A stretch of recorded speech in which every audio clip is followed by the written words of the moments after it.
And there'll be information in the chat when we're live, I take it.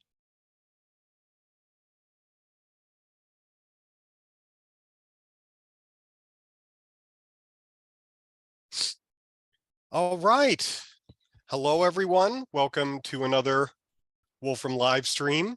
Today, we're going to be focusing on what the Wolfram language and specifically the Wolfram Quantum Framework, a new tool that we're going to be showcasing, can do in quantum education introductory sort of contexts.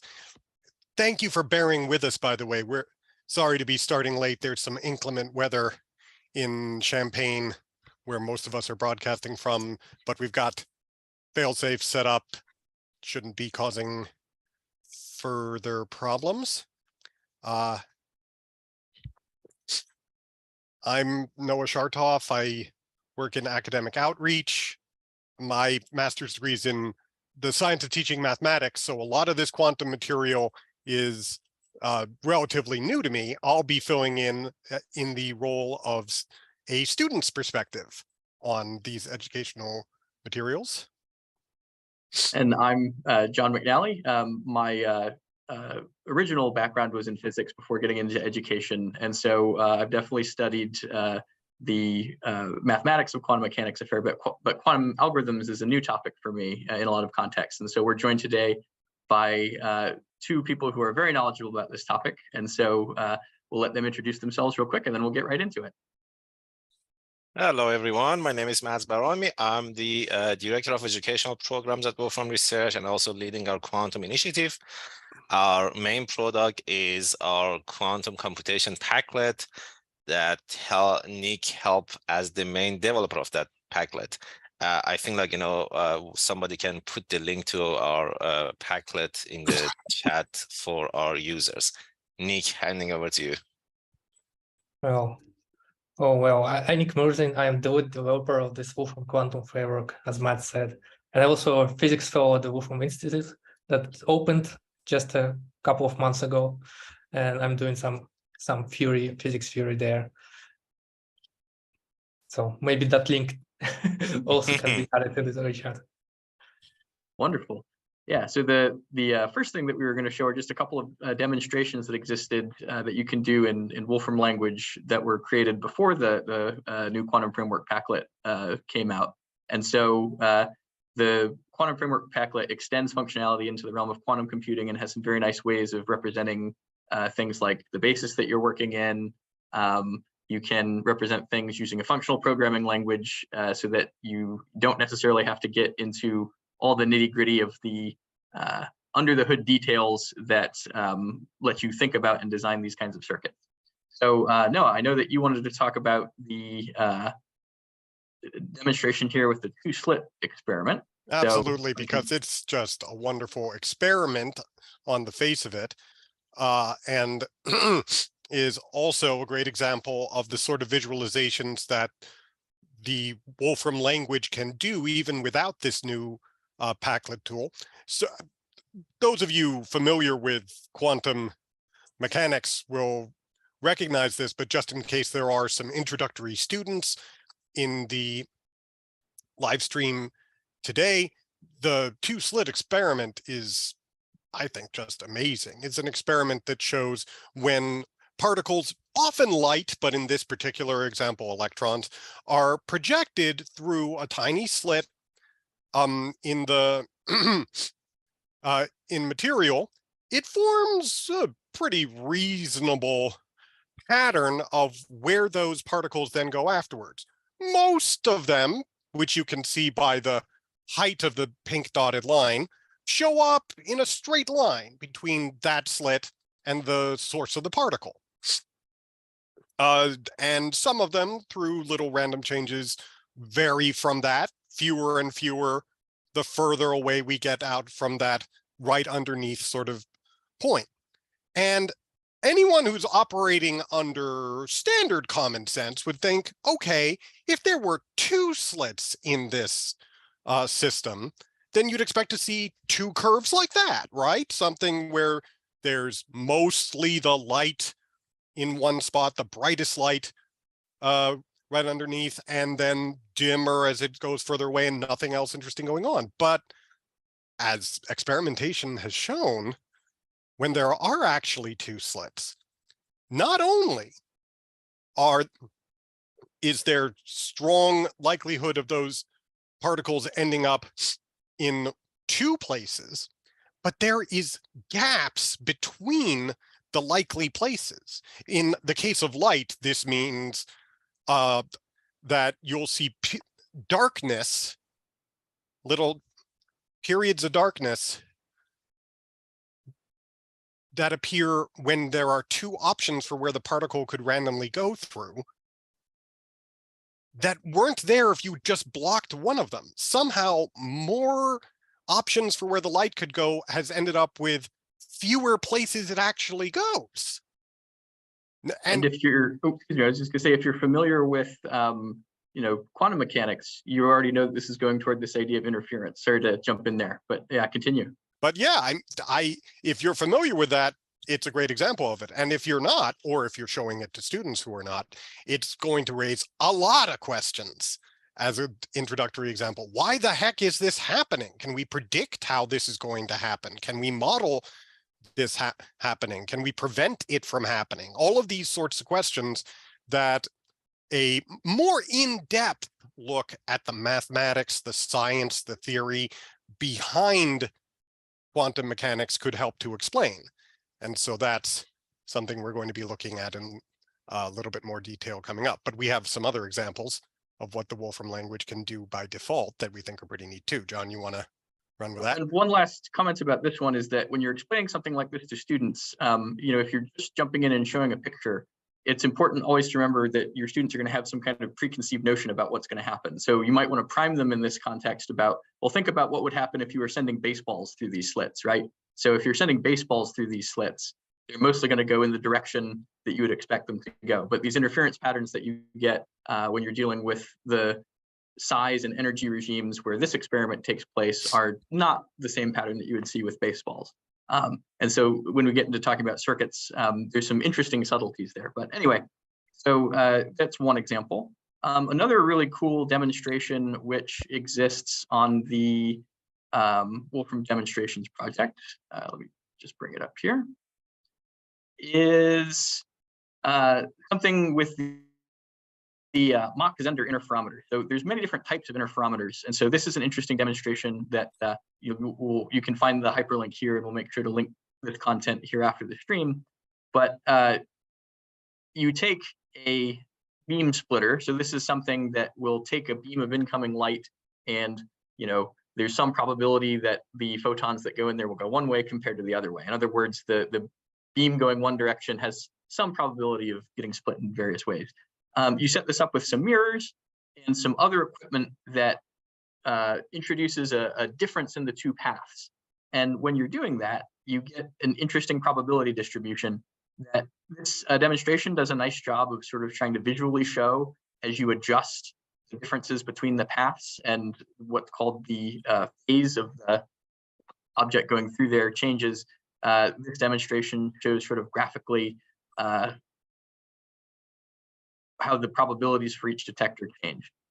Now, what I want to get into here is with our two experts on quantum circuit. You can also, instead of doing this, using whatever methods were used when this demonstration was created before the Packlet exists, you can also abstract a lot of this into the notation and diagram of a quantum circuit. So you can take some incoming state. So rather than thinking of it as how it's going to be in your laboratory setting, one of the ways I like to think about the formalism of quantum mechanics, which is the same formalism of quantum computing, is that it sort of abstracts a lot of those details away into the essence of the patterns that you're going to be seeing. And so you can take a diagram that looks like this and has a little bit more correspondence to what you're seeing in your laboratory and come up with a diagram that looks a little bit more like this, right? You're sending in a beam of light, it's being split, there's some phase shifting going on, and then you go to recombine the beam, and then you do your measurement. And you can, as you're adjusting the phase differences that you're introducing along each path, you get a different probability for each of these detectors to click. So to emphasize, this original demonstration was done using Wolfram language functionality. This thrown together alternative is done by combining quantum framework functionality with other built-in Wolfram language functionality, so that you can get these nice diagrams, you can get very nice representations of the probabilities for each of the various things to happen. And jumping ahead a little bit, you can also, of course, make very nice plots, where if I peek under the hood for a little bit and see how did I make this plot, I'm evaluating the circuits that are defined on quantum states, and our two experts here have some nice tips and tricks about how to very easily represent some of these objects. And I'll just show you the way that when I was throwing it together, if you want to make a circuit, you just define your circuit with a bunch of things that you want to do. So you define what a beam splitter is, what a phase shift is. You can put in any sequence of operations that you want and create quantum circuits. Now, as it turns out, even though in the lab with these two paths, this looks like a fairly complicated experimental setup, in terms of the abstract modeling of it, in terms of a circuit, you're basically just talking about one quantum wire with a few operations happening on it. Our experts here will show us some examples of much fancier and more interesting things that you can do. And then we'll talk about how does this apply to if you're wanting to teach quantum computing and quantum mechanics to new students, since we're wanting to increase the amount of quantum ready people that we have in our workforce to interface with these exciting new technologies. So Mads and Nick, where do you want to go from here? So let's do it like this. Nick, what do you think? You share a screen, and together, we are going to have a discussion about things that one can do in our quantum framework, and we are going to show a couple of examples. So I'm going to start by a quick comment about quantum theory. Remember, this is the most powerful theory ever developed, we can say, in the history of humans, and this is the most successful, confirmed whenever we tested that. In the meantime, there are lots of open questions on what is the proper narrative, what is the proper way of understanding quantum theory.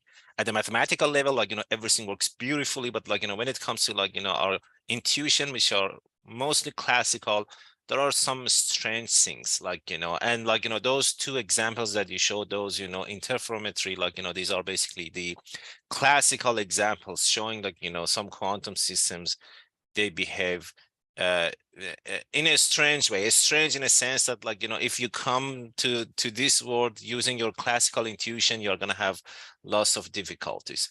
But whenever we talk about quantum world, there are some bunch of fundamental objects that we need in order to do any computation. And the main purpose behind our quantum framework was developing a unified system, a few objects helping anyone to do any sort of quantum computation. So let's start with Nick, do you mind sharing your screen? And then so let's start with talking about fundamental objects that we have in our framework.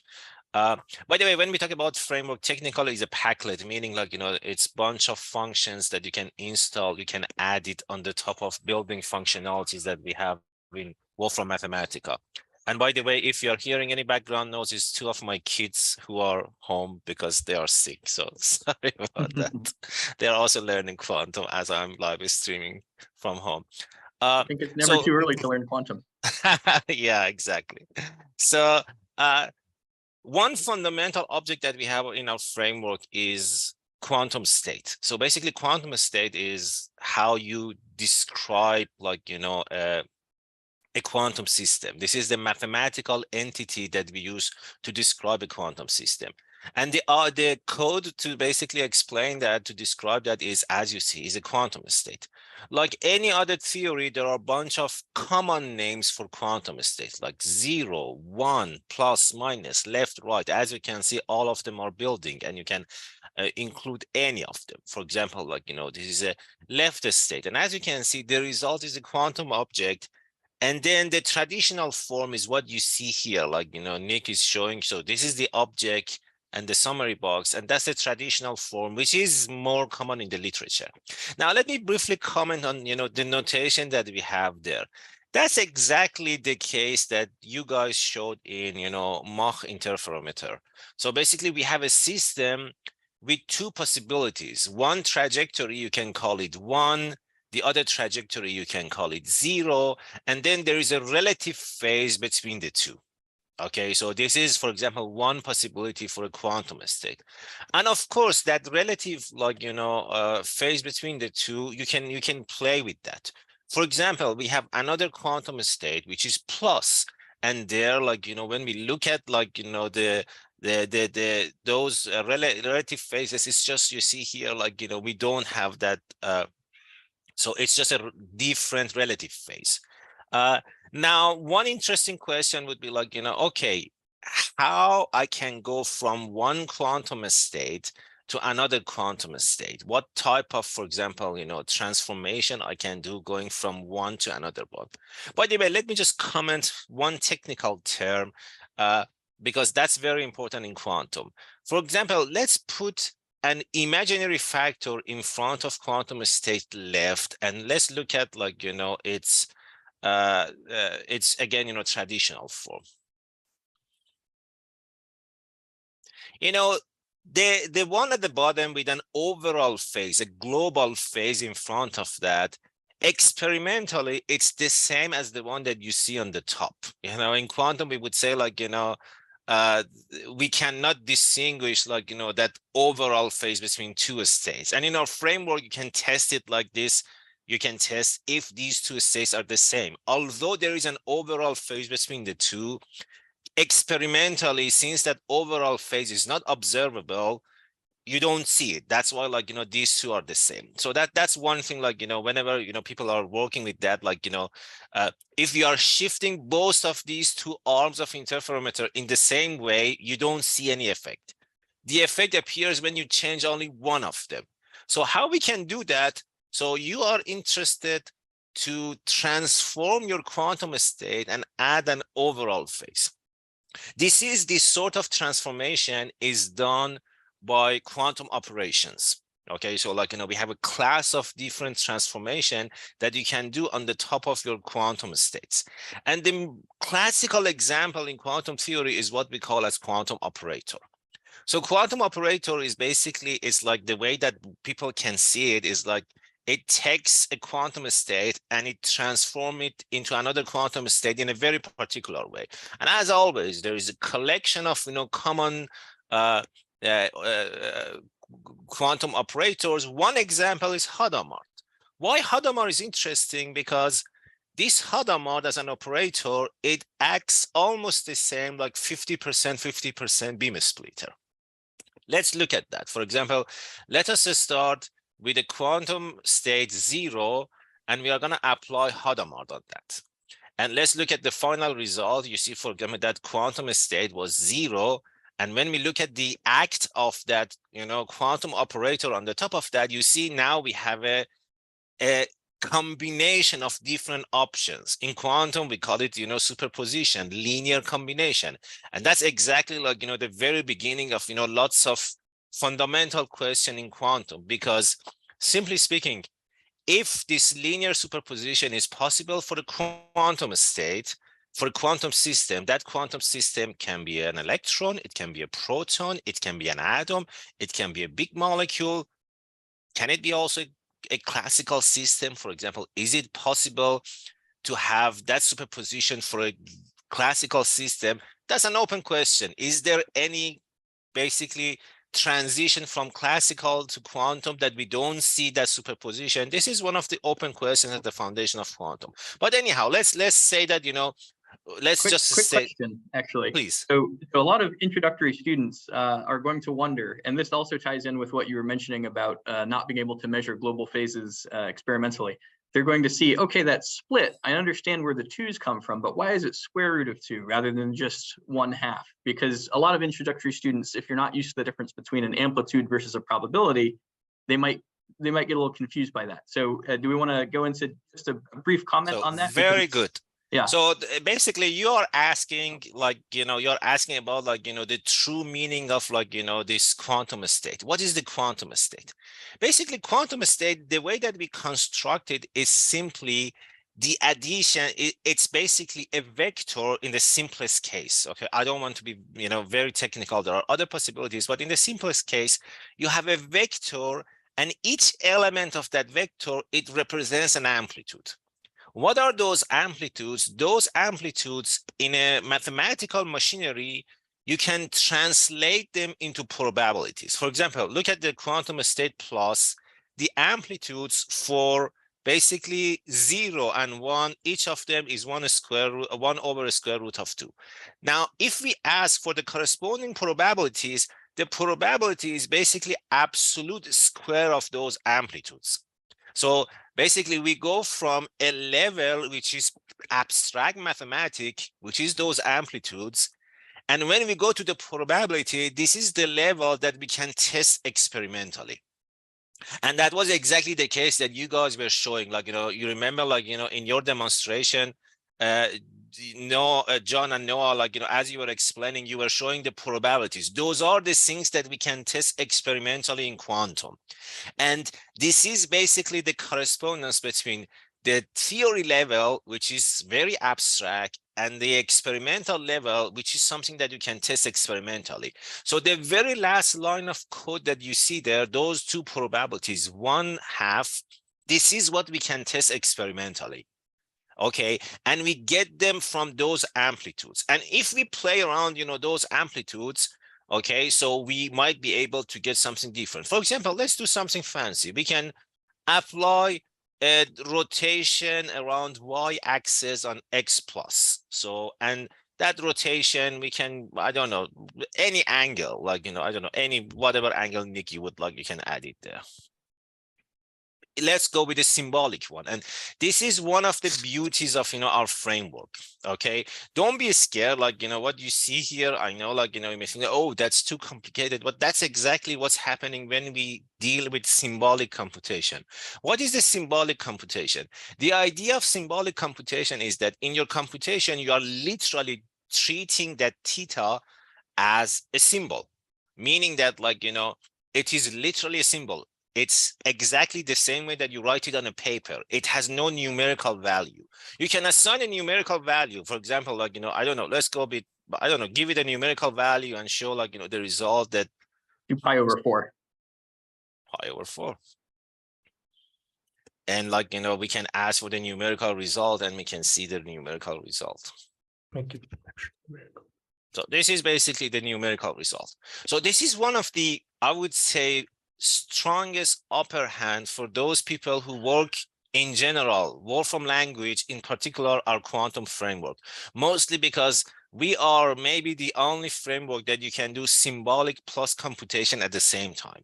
Like, if you work with the other quantum framework, you always need to, like, deal with everything numeric, and you can do lots of numeric. Here, you can do things also symbolic way. But anyhow, like, what is happening there is that you see we are changing the amplitudes, and now if we ask for the probabilities, the results will be different from 1/2. And those probabilities, they depends on, like, what type of basically amplitudes you are creating there.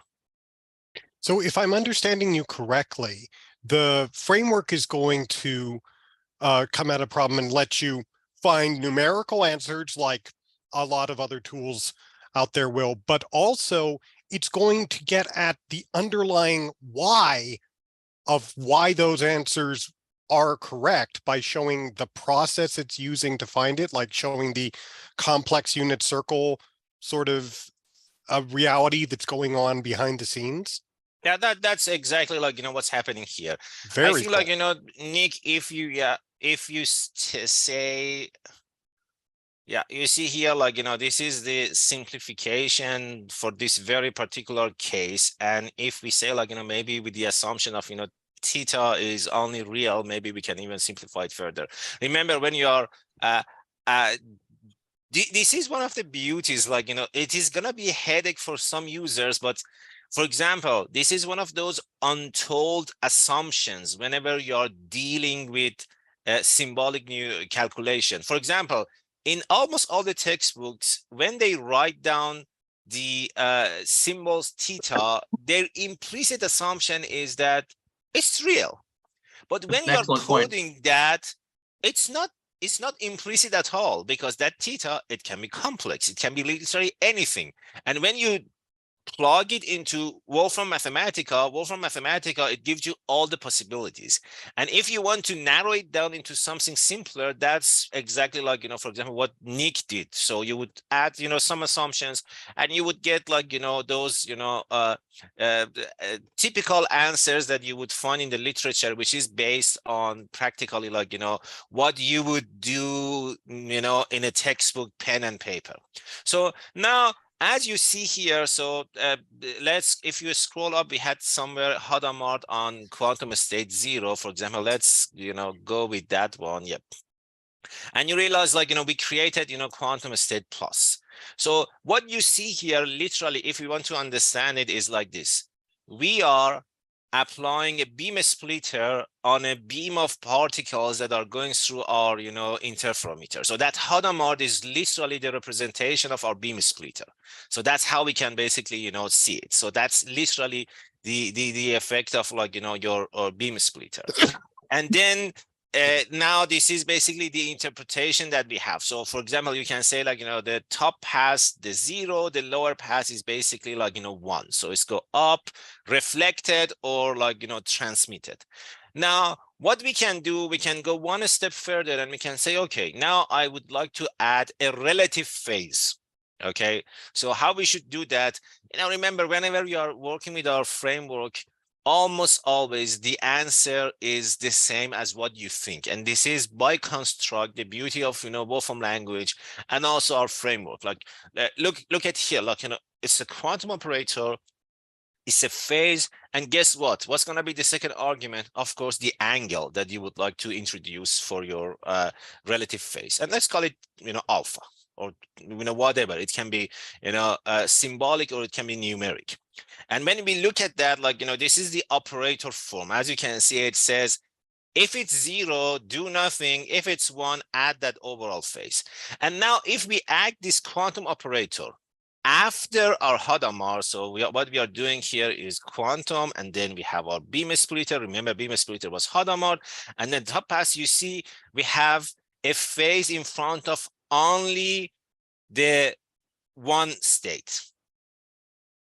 So this is basically, as you can see here, we have a composition of like, actions on a quantum state. So we say that, okay, I started with like, a beam splitter, and then I added like, a quantum operator.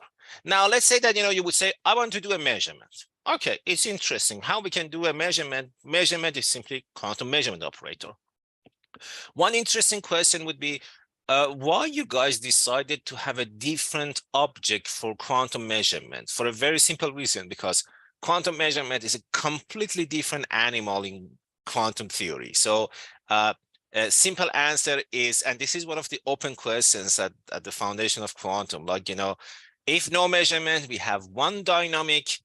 If a measurement is a completely different dynamic, the common narrative is, without measurement, you have a unitary transformation. When measurement happens, you have the collapse of the wave function. And when you do that, the result is, of course, is a measurement. How we can, think about measurement?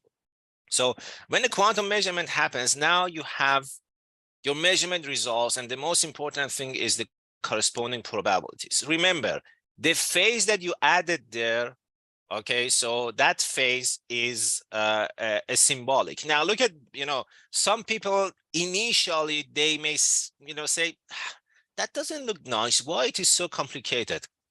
Guess what? For a very simple reason. Just try to read it. In that calculation, it's taking the conjugate of alpha, because the way that we define it here, we are not telling, this software that alpha as a symbol is a real symbol. Okay, we are not doing that, because like, look, we are not doing any assumption there. If you want to see a result that is similar to the results that you would see in the literature, so you need to add more assumptions. What are those assumptions? You would say now alpha is real, which is typically between that range that Nick specified. You would say, oh, the measurement results, they are exactly the same as before, although I added, a relative phase between the two. That's again, like, one of the direct results of, quantum, why it is happening, because the connection between the amplitudes and quantum probabilities is basically absolute squared. So if I take the absolute of that exponential I theta, I won't be able to see that I alpha, I won't be able to see that.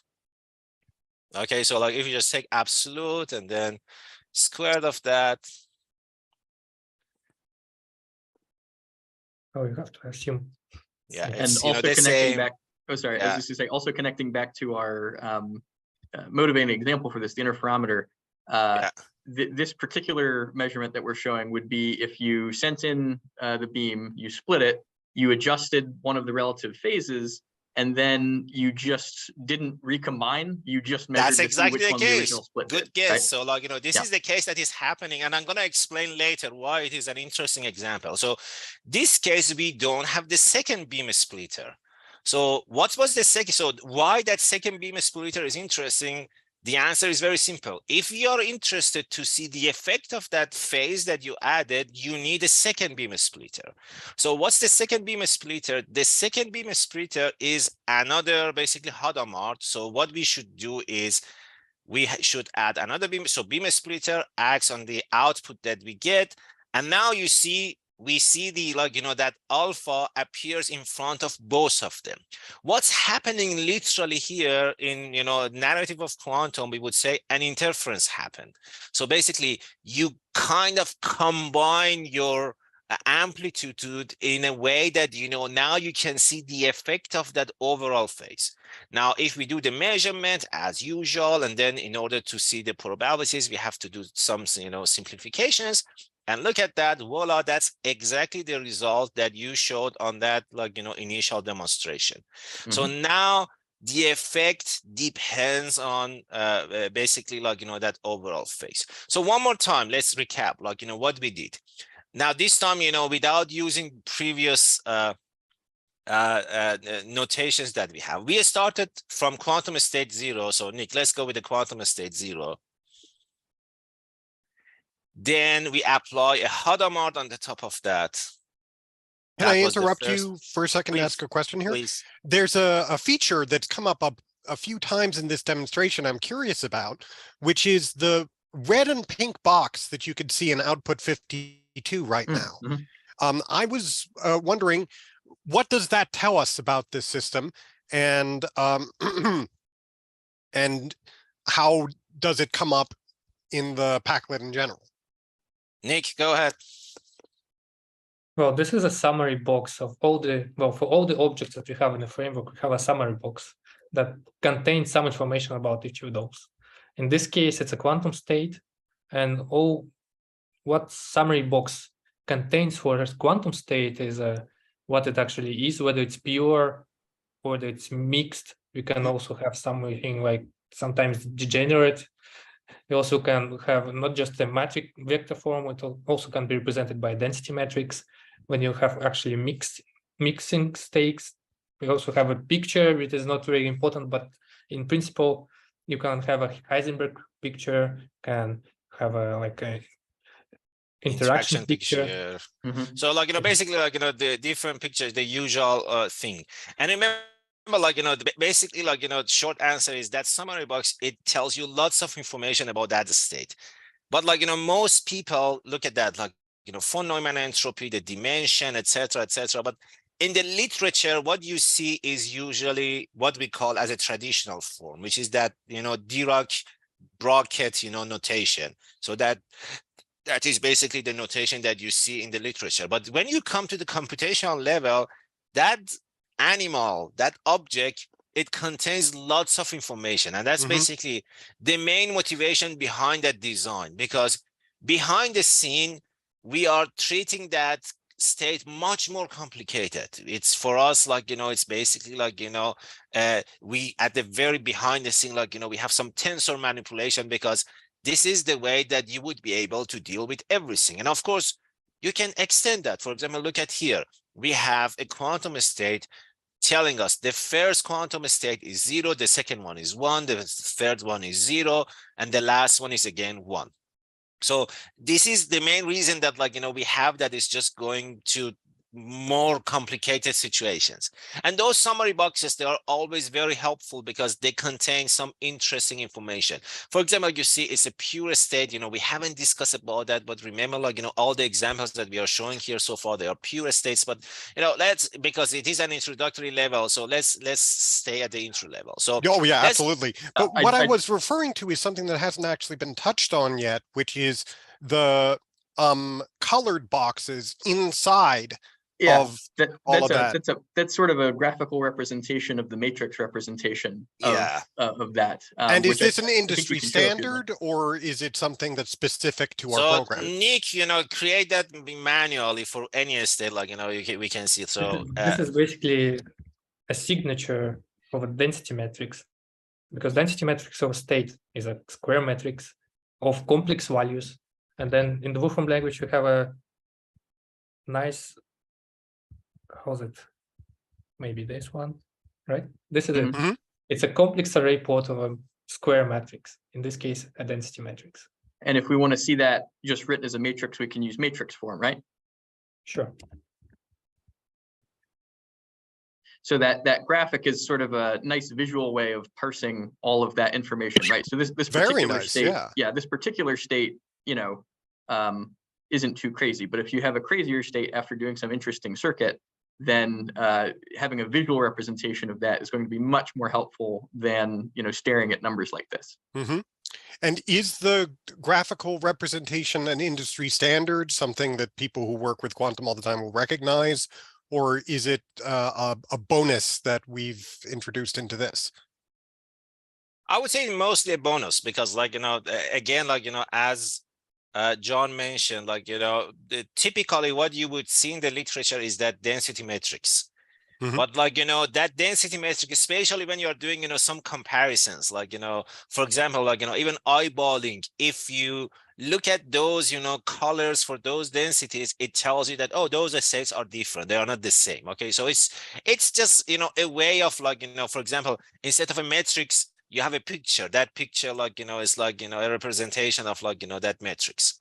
Another point I wanted to bring up related to this is that I would say most of what people learn when they're learning quantum mechanics is all of the implicit assumptions that go into when you just write that little 0 in a funny looking bracket, right?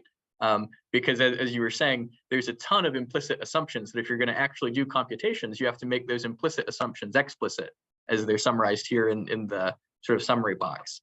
And so in many students, they are looking at these zeros and ones and in Dirac notation, and after you learn what it means, it's like, oh, okay, I sort of get it. But that's what a lot of the introduction courses are for, is learning what those implicit assumptions are, that here are nicely summarized for you in this quantum state summary box. Yeah. And, like, remember, like, there are many different way of, like, looking at them. For example, like, what you see here, the association that tells you that, look, each of those guys that you see here, 0 and 1, they are practically behind the scene, like, they are vectors. And if you go to a higher dimension, like, they are like, that eventually, like, we are going to have a tensor behind the scene doing everything. So this is very generic, basically, like, whatever comes to your mind in terms of, like, whatever quantum state that you can have, like, you can simply implement it here. Now, let's go back to our, let's one more time, quantum state 0, that was our initial quantum state.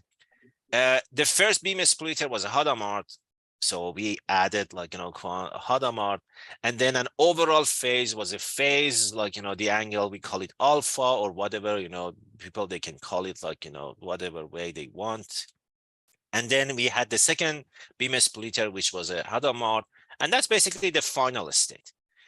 Now, as you can see here, we have a composition of, operators acting on a quantum state, and that quantum state is initially at 0, which is what we usually call, like, now I'm switching to the language of, like, quantum computing. That basically is quantum 0 is basically, we usually call it, register state.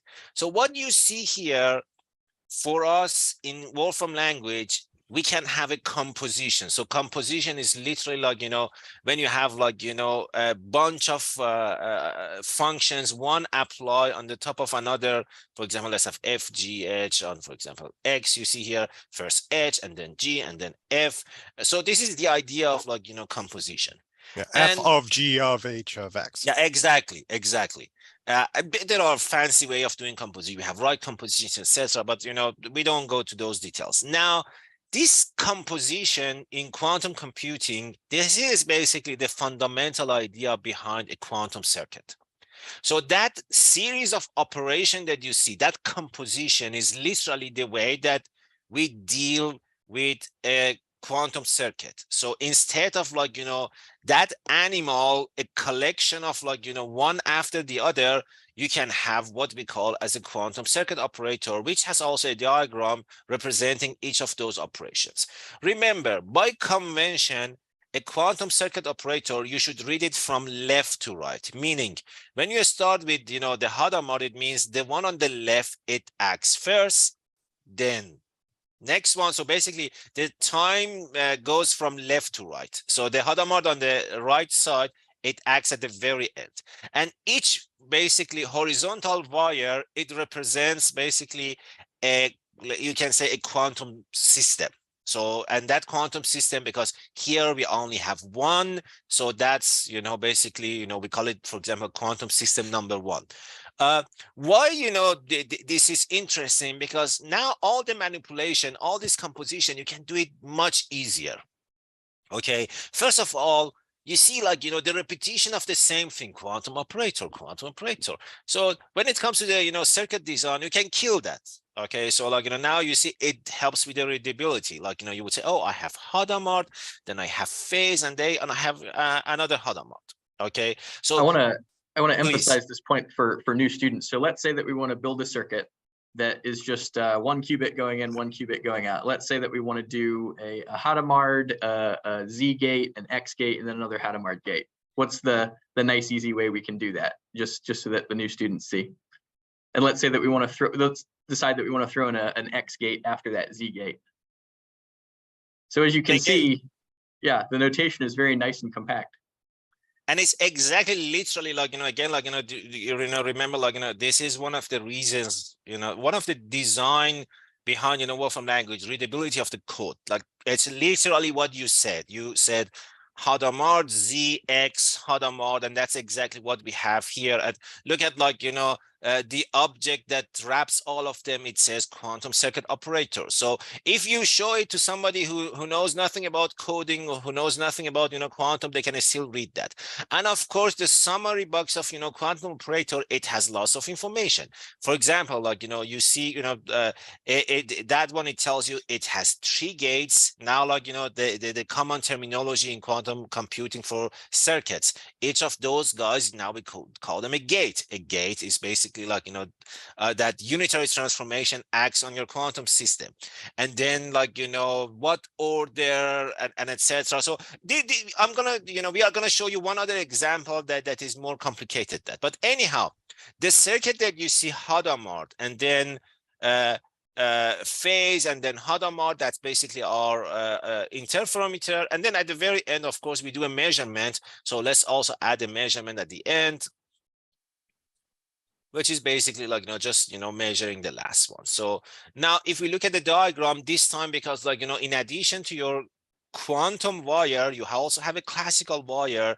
You're communicating like, classical bits. So if you look at the diagram, you would see another, double wire on the top. Now, Nick, if you show, like, you see, that's basically, that's how we represent. So this is the classical, bit for your measurement results. So this is basically what you see here is the representation of a Mach-Zehnder, interferometer. And of course, this is the case that the beam splitter is 50%, 50%. If you want to have a generic case, instead of Hadamard, you can have, rotation around Y with any angle that you like. And, that angle determines like, what percent will be reflection, what percent, will be for example, I don't know, theta. So this is the case that, like, now you have a beam splitter, which is not 50%, 50%. So it's like, sine squared tie, cosine squared theta, like, that's basically the reflection and, transmission probability. Anyhow, so this is basically the quantum circuit representing your Mach center interferometer. And then you can do whatever you want. You can say that, now let's go with the one with Hadamard. That quantum circuit, we would say, now let's apply that on a quantum state. And now there are lots of simplification in our framework. For example, you see here, Nick gave no input. So behind the scene, we understand that, like, look, this circuit is acting on a register state, meaning whatever is the initial state, set all of them at 0, and then feed it to this basically machinery, do all the grinding and return, like, a result. So this is what literally is what you see here. Like, those two are exactly the same if you give the quantum state or if you don't give the quantum state. So far it's basically like, the result of, like, that case. Now let's talk about, like, I know we are also running out of time, but very quickly let's do, this fancy thing that, people do it a lot in the literature. And since we started 15 minutes delayed, I think it's perfectly reasonable for us to keep going for a little bit. Okay, so one step further, like, this is what, like, you would see that a lot in the literature. People talking about, for example, okay, I would like to know where is that, like, that particle, because in this way, it's like, the way that we would say it, I'm going to use the terminology, Niels Bohr terminology. He would say, like, we have quantum phenomenon. And by phenomenon, it means like each quantum phenomenon is a box that you cannot go inside the box and see what's going on. Meaning that in this case, you cannot go inside the box and say, okay, which trajectory is the particle is going? Is it going from the top arm? Is it going from the lower arm? What's happening? Quantum theory does not provide you that information. You can, if you are interested in that information, it's going to be a different quantum phenomenon, completely different from this phenomenon. So let's design that. This time we would say that, okay, so we have the same interferometer. Now, after the Hadamard, the first Hadamard, we would say, okay, now I want to do something, fancy. I'm going to say that, if it was the top arm, I'm going to basically do nothing. If it was the lower arm, I'm going to save that information somewhere else. Okay, so basically what we are doing, we are adding another system. That system, we are saving the path information. Okay, I'm saying that, okay, so if you are, it's like, like I'm sitting somewhere, like, those, the officers at the border, and they're like checking the passport. That's what I'm doing. I'm saying that, okay, are you going through the top one? Okay, fine. Are you going through the lower one? I'm going to add a tag. So this is the idea of basically what we call as control operations. So literally what we want to do is saying a control operation, and that control operation is simply, if it's something, do it, something else, do something different. Let's go with the simplest case, which is usually called C0 control gate. So C0 is simply like, saying if it was 0, do nothing. If it was 1, act not. So let's just look at the diagram, and then we are going to explain it more, like, what's happening there. So should it be unclear what act not means for now, and we'll so let's we are, so basically, like, the order, like, it doesn't matter, Nick, you can go with the usual order, like, just to avoid the we if we had time, we will explain that. So basically what's happening here is literally like this. So let's do it one by one. Okay, so let's have again, as before, so what let's try to read this circuit. First, a Hadamard acts on basically a first qubit. You see the second qubit, nothing happens. By the way, qubit is a terminology that we use for 2-level quantum systems. And then we would say, now look at the orange part, C0. We say, if that's 1, add do something on the second one. If not, forget about it. You don't need to do anything. So what's the overall effect? So for example, let's have Hadamard and C0 acting on 0, 0. So Nick, let's do that, for example. Yep, only that part. And let's add it on 0, 0, and let's, show the traditional form. Now, look what's happening. So Hadamard, so the initially, maybe it's better if we just show Hadamard 1 on Hadamard and identity. Instead of C0, just add identity on the second one. Identity on the second one. Just to have, yeah. And then just, so you see here, like, look at that state. It says the first system is 0 plus 1. The second system is still 0. You see that, like, look at that state. So, like, this is after the first beam splitter. Now, the C0, now look at the line 82. C0 is saying, if the first one is 1, flip the second qubit. That's literally what we are doing. Look at that, like, now the second qubit, instead of 0, now it's 1. So this is a control operation that we do. In this way, I'm saving the information. Okay, I'm saying that, look, the information about the trajectory is saved somewhere. Where is that information? In another quantum system. And C0 is like, if you want to see, like, that's literally like, the mathematical representation of, like, C0 operation. So long story short, in this simple way, I managed to save the information about the path, which trajectory the particle is going. What is the price that I have to pay for that? The price is very simple. I'm gonna lose all the information. I'm gonna lose the interference pattern, meaning that, like, the price that you're paying for knowing which trajectory the system is going is no interference anymore.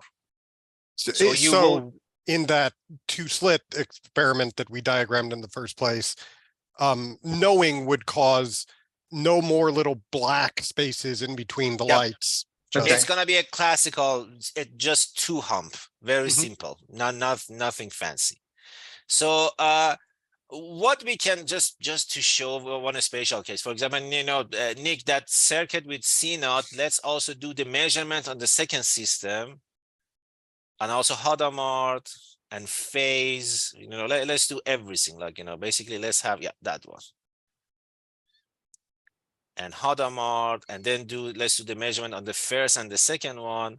And just for numerical, let's assign a value for alpha. I don't know, let's put it, I don't know, pi over 4, for example.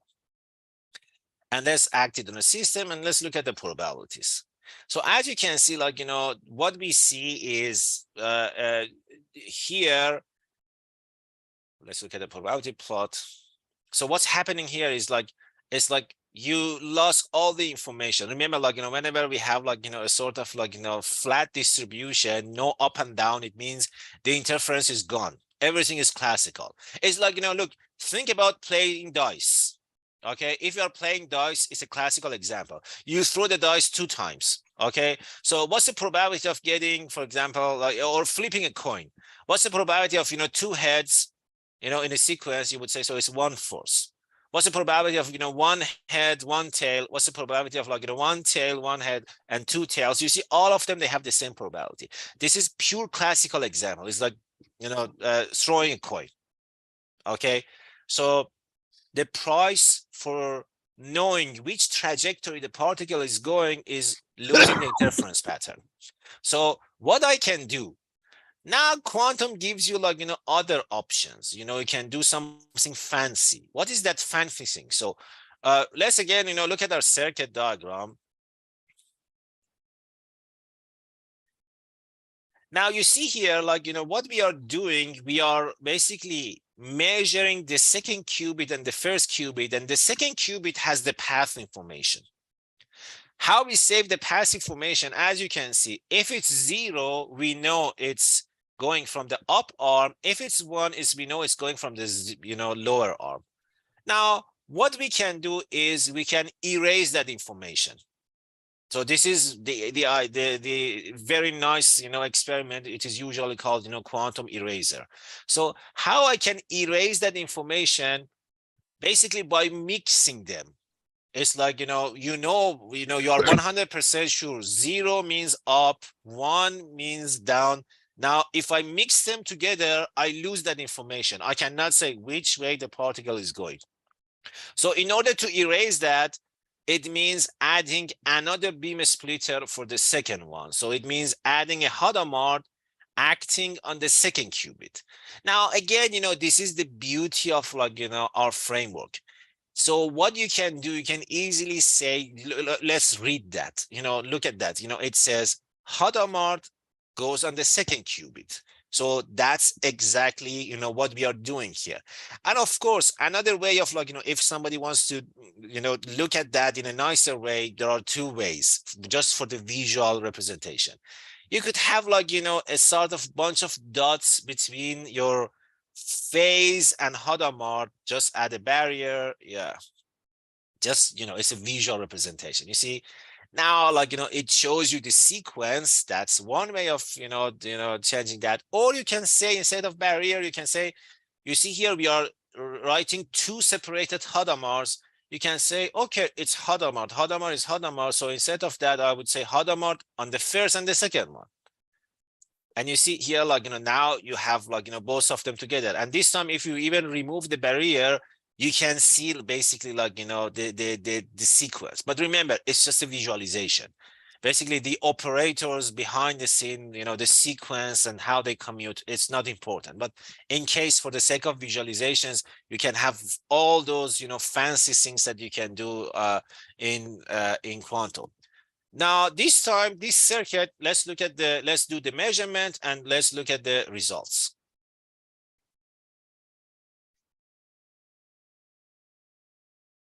And let's look at the probability plot.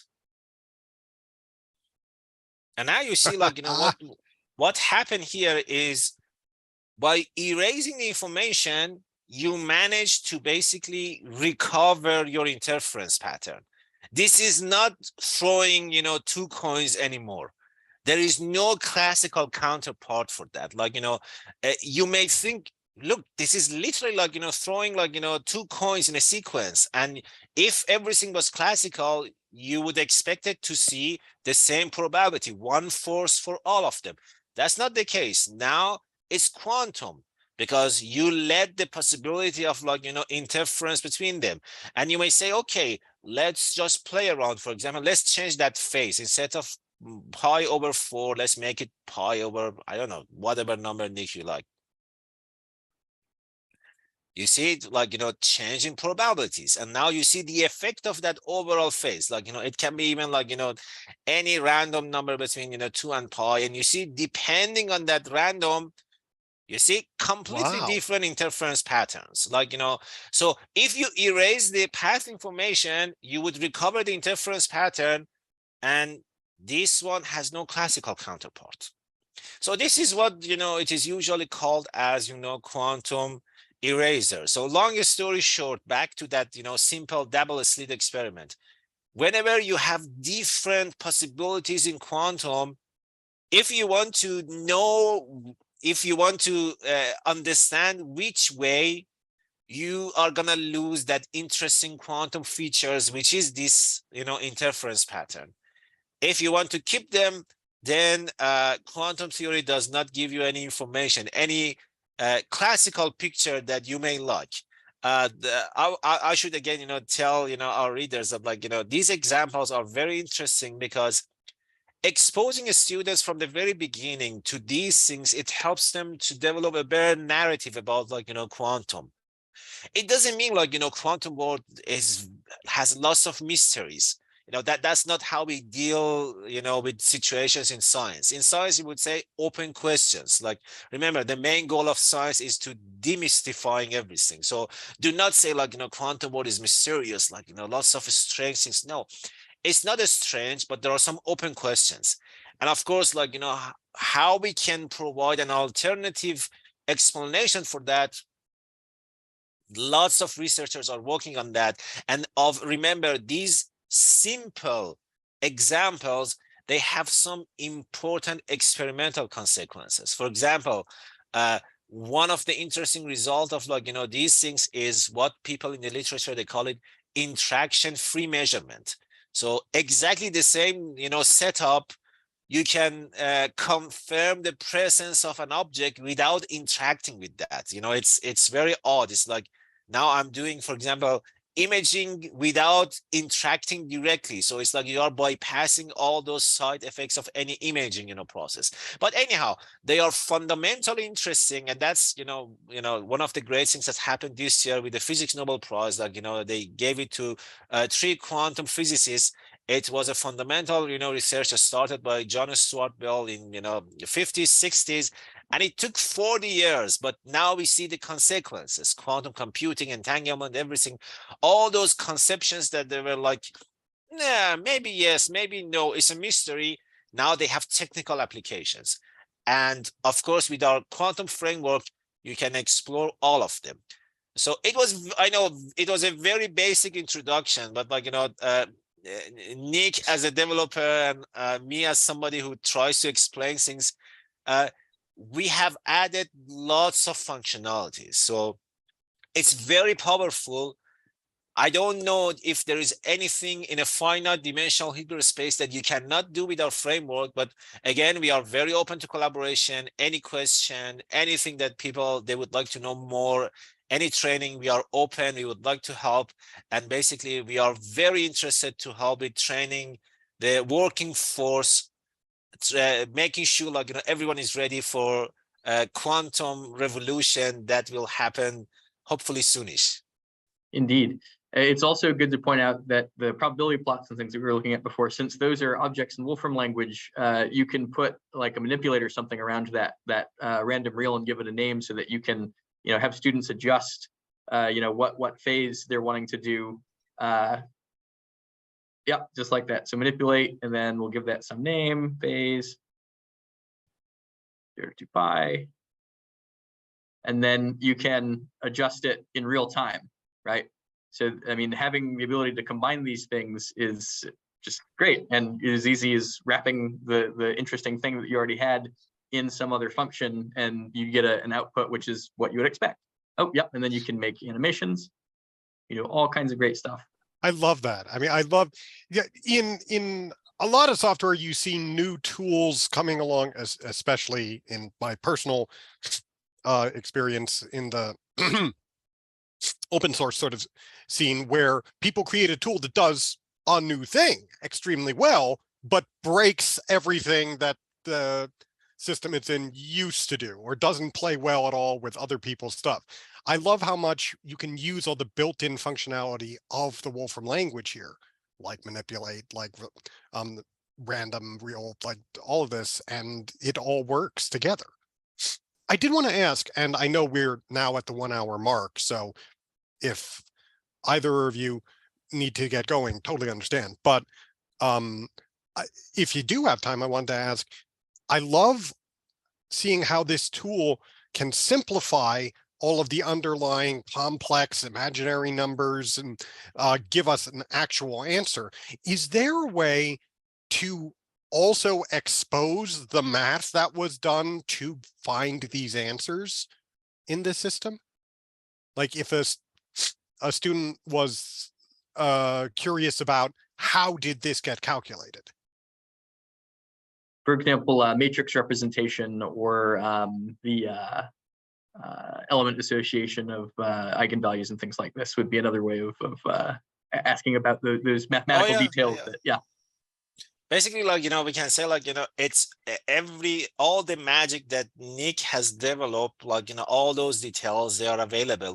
They can see, how we do the calculation, and they can, even do that sequence manually. They can say that, okay, let's see if I can reproduce that. I would like to write down, my own, metrics, and then I would like to have for example, let's Hadamard, 1 and 2, let's, that the thing that we have, a Hadamard, yeah, you see here, that's exactly quantum state. And then for that quantum state, you would say, the density matrix or a state vector is pure, yeah. So you see that's literally like, so that's how you can, that's basically the Beautiful. textbook. So it's like a Hadamard matrix, and then you have, a matrix acting on a vector. So it's like, that usual, the dot multiplication. Mhm. That's literally like, what's happening behind the scene here. So, and then whatever state that you would like to have there, like, that's the case. Wonderful. So So it's probably like those doing derivatives as a limit thing, something that you do for a brief while to showcase how difficult it is, and then show the much easier ways to do it. Which and of course, like, involve for these different simple cases, like, and this is maybe one of the, I understand that for the learning purposes, we always start with simple cases, but believe me, any real application is going to be so complicated that this simple visualization and metrics and etc. Like, I don't know, like, Nick, show Hadamard metrics acting on, I don't know, 4 qubits. It's a very simple case, but like, Hadamard on 4 qubits, and just show the metrics. I want people just to see that, like, not always like, you can, and then metrics, and let's just,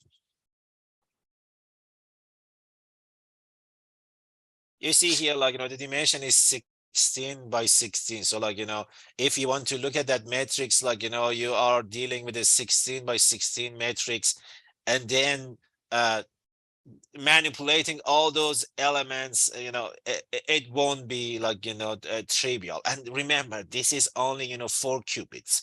In reality, it's much more than that. And in reality, it's not always Hadamard. It's much more commonly you want to do something fancy. So when you learn the initial step, which is this metrics or vector or fancy term tensor manipulations, then for an actual computation, we always leave it to, good softwares. Like, we say, okay, I understand the first principle. Now I design something based on those first principles and leave it to the software to do the computation. Another thing which is really great to have software to check you on is changing bases, because that can definitely be something which, when you're thinking about how to do, if you forget a detail, that can throw your whole thing off. So how can I take an operator expressed in one basis and check what it would be in a different basis? So basically, like, for all of our objects, the very last the argument, it can be a quantum basis. Like, you see here, Nick is saying that, now Hadamard on a quantum basis, which is Pauli X. If you don't give any basis, like, no basis is given, the main, what's happening there is basically going from computational into basically into the new basis. So you see here, look at the first example, and then look at the second example. Some people would say, oh, maybe they are not the same, maybe they are different. Yeah, because it's a representation in the top one with 0 and 1. This is what we usually call as computational basis. Then we went to Pauli X, and then again, like, we can easily test them that, look, it's just a different representation. They are exactly the same. And by the way, as usual, we have some, let's say, full code with everything or simplified version that Nick is showing you. So any quantum object that we have, remember, at the very end, you can give an argument, and that argument is the basis in which you are doing all those, calculations. And then behind the scene, we would take care of all of that. Like, we deal with them.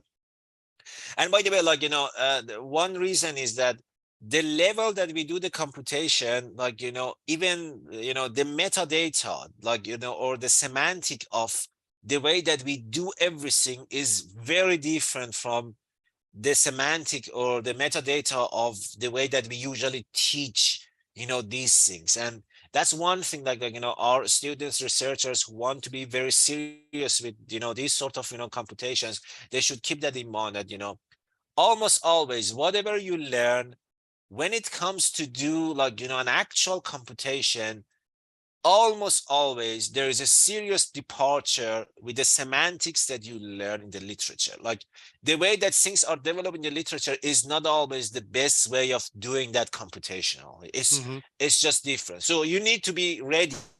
Like, when you see something different, don't say, oh, it's different from, the textbook, why it is done in this way. It's mostly because computation represented in the textbook is not the best way of doing that. Of course, usually the best way to learn that, but when it comes to computational world, it's a completely different beast. So this is an educational tool that uses practical industry language in how it does it. Am I understanding you? So basically, that? like, Nick can also comment on that. So my take is like this. If you want to be it's almost the same like, Wolfram language. If you want to be 100% at the level of everything that you learn in the textbook, that's everything that you see in the textbook, nothing different.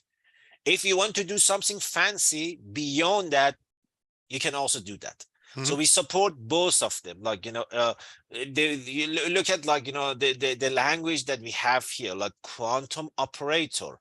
We are not doing that like other frameworks that have fancy notations that are always abbreviated. We have full name quantum operators because we want our code to be readable. In the meantime, if you want to do something fancy, you can also do something fancy.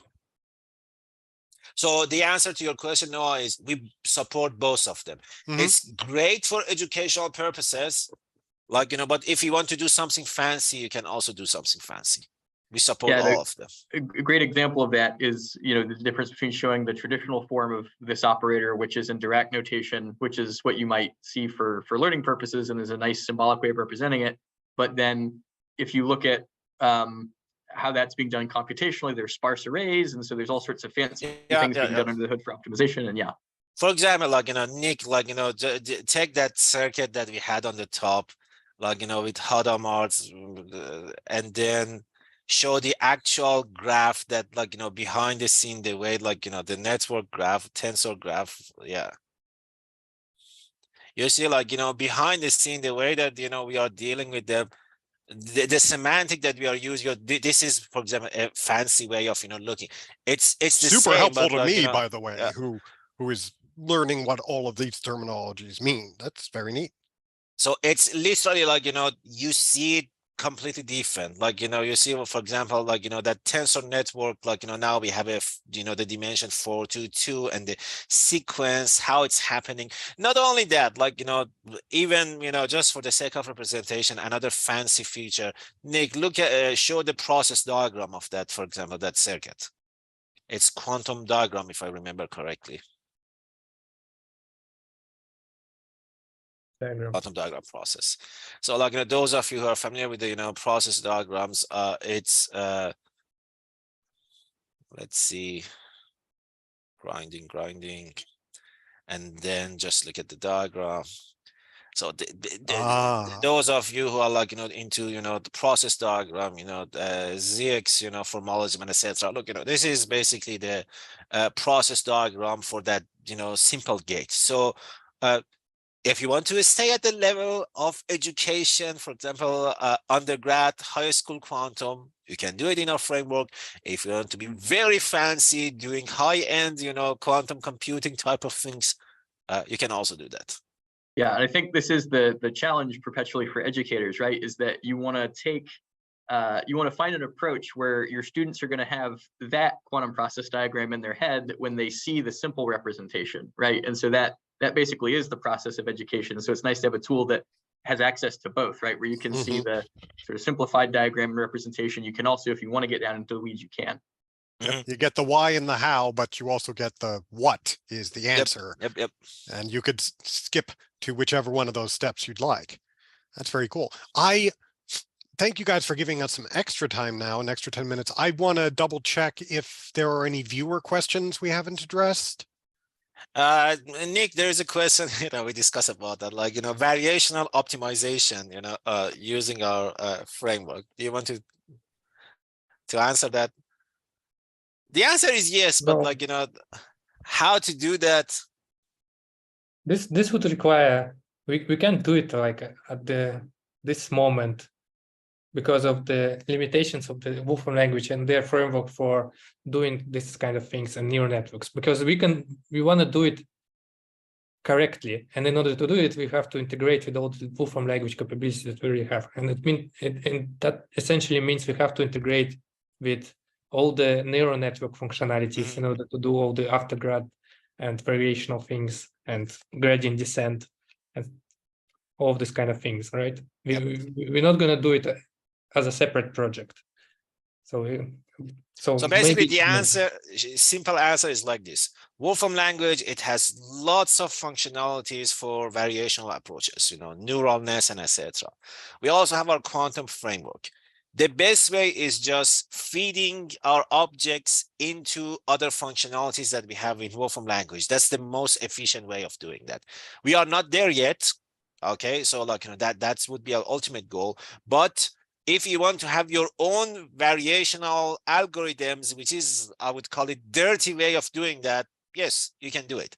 But you're not using strong functionalities that we have for neural nets and optimization and etc. that we have in Wolfram language.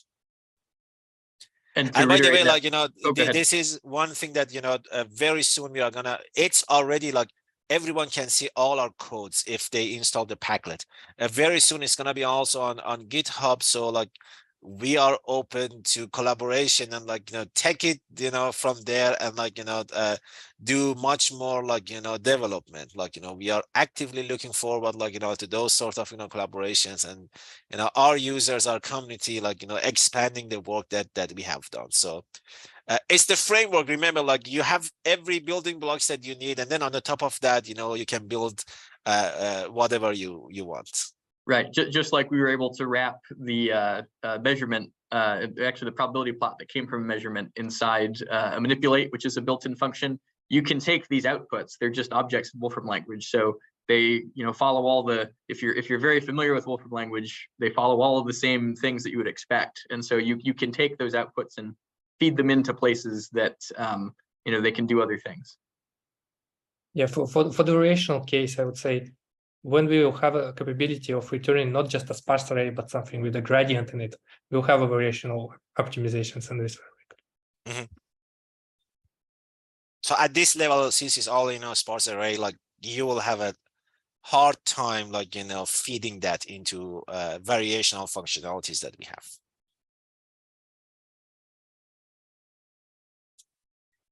I think yeah, that was... What's the other questions?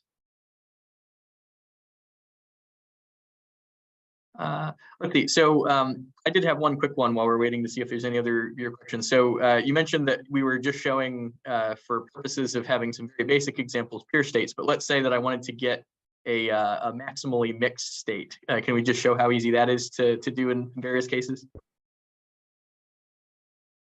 Well, maximally mixed. You mean, what is it? Uniform mixture? Yes. Yep. Yes. Yeah. So if you want a mixture, and let's say we want to do that with more qubits. Yeah. So if we can also define our own sort of names for these things. Let's say I wanted to have maybe an Alice bit and a Bob bit. Is there an easy way to do that? You mean like a new basis? Yeah.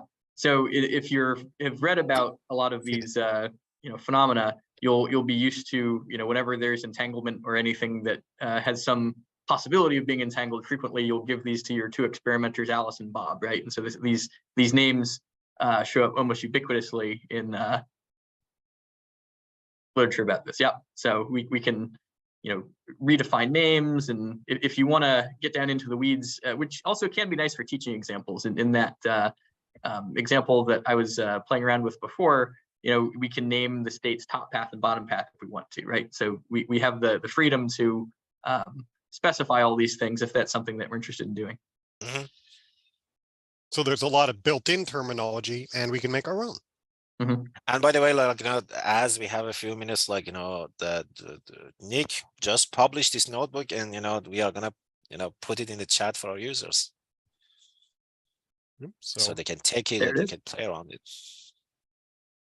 Wonderful. Awesome. So let's see, any other questions from the chat? I'm not seeing any at the moment.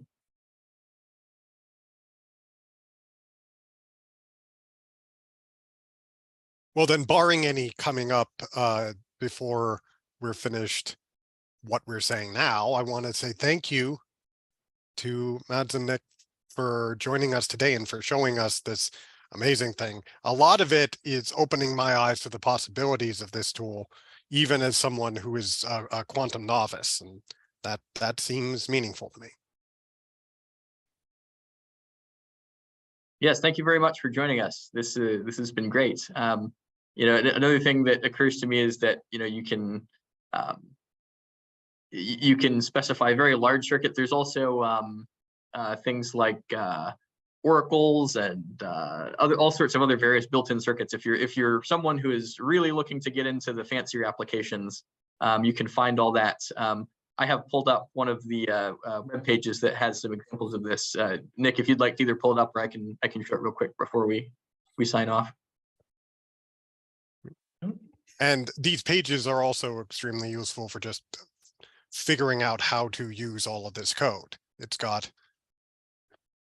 So one thing I want to draw attention to is that, you know, make sure you keep an eye out for cool stuff happening on Wolfram U. So there were recently, you know, study group that had to do with quantum computation. So if you're looking to pick up new skills, it's always a good place to go. If you want to get into more advanced things, so here, if we go to the Wolfram Quantum Framework, we have some nice links for tutorials, guides, tech notes. This diagrams one. So if you're interested in using this for purposes of making diagrams, so that you're, you know, designing a circuit or something, you saw from the notebook that there's some, you know, very easy. You just say, "Give me a diagram," and it gives you a diagram. But if you want to go and customize your diagrams, you can add styles, you can change graphics, you can do all the stuff that you would expect that you can do with Wolfram language functionality. So any of these more advanced notes are out there. And again, if you want to find them, if you just look for Wolfram Quantum Framework, there's Yeah, if you just Google nice, that, you will come pretty you will quickly find to this page.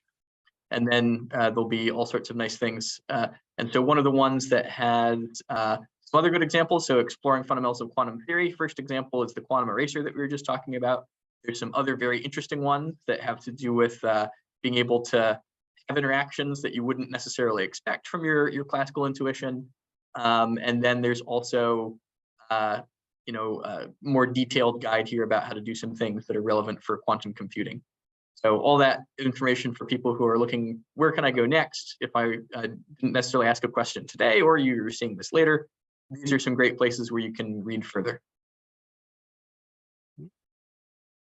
So thank you to Thanks, all of our everyone. viewers, everyone joining us today, and looking forward to seeing you again. Thank you, John. Thank you, Noah. Thank you, Nick. Thank you very much for joining us.